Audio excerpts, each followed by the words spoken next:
If your kid plays baseball, you've seen that swing 1,000 times. Now there's 4 ways that coaches coach to fix this. 3 of them are good, 1 doesn't work at all. Let's get into it.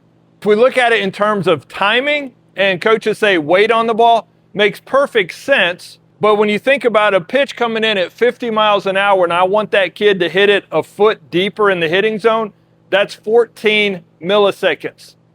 Let that sink in. 14 milliseconds. We're trying to cognitively get that kid to think he needs to wait 14 milliseconds to hit the ball in the barrel. In theory, it works. It's a good idea. Wait on the ball. Is it a good coaching cue? I don't think so. They oftentimes either get stuck with their weight back trying to wait, and then the ball beats them, or they just change their swing completely. The way that I think works better than just telling a kid to wait on the ball is showing them contact zones. So you've seen this before, I'm sure. It's just a diagonal line between where I would need to be to hit an inside pitch, middle, and outside pitch. Am I hitting it deeper? Yes, I am hitting it deeper, still slightly in front of the plate, in my opinion. If we give them a visual cue instead of a mental timing cue of wait on it, the visual cue of the hitting zone gives them a better chance to be successful. The next way that you can work with kids to help them not roll over is to give them an outcome of what you want to happen in terms of where do I want the ball to go. So in this case, I want the ball to go to right center field. I've got the tee set up deep, and my whole focus, I'm not thinking mechanics, not thinking anything, I'm just thinking, where do I want the ball to go? And the body has a pretty good way of self-adjusting, self-correcting to get the outcome that we want, that we set in our mind to try to achieve.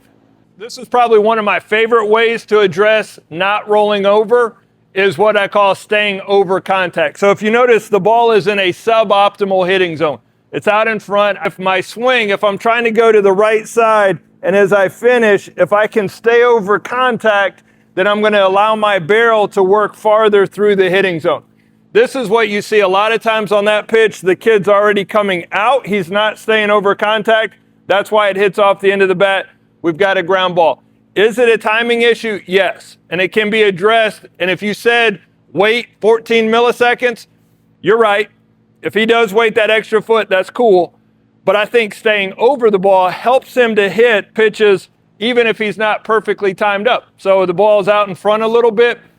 But as I work through it, if I stay through contact and I've got a slight inward lean towards the plate, the barrel's going to stay in the hitting zone, barrel the ball up, and it's still going to be a successful outcome. Quick recap to give you 4 ways to help guys to stop rolling over. 1, if you want to go the timing route and we want to tell them to wait on the ball, remember that's about 14 milliseconds. The second way is zone hitting in terms of set up where we want the contact zone to be. On an outside pitch, that's going to be a little bit deeper in the hitting zone.